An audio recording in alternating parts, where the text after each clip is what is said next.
নমস্কাৰ সকলোকে শ্ৰদ্ধা জনাইছোঁ।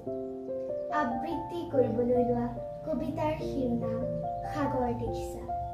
কবি অসমৰ বিশিষ্ট কবি দেৱকান্ত বৰুৱা। সাগৰ দেখিছা, দেখা নাই কেতিয়াও, ময়ো দেখা নাই।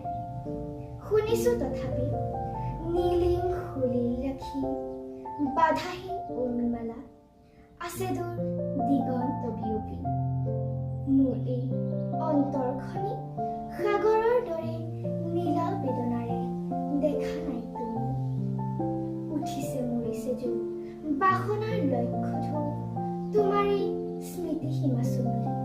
শুনা নাই মোৰ সাগৰত তুমি, শুনা নাই ধুমুহাৰ উতলা সংগীত, বুজা নাই অনুভৱ কৰা নাই ফুলনিত বসন্ত কোমল ইংগিত।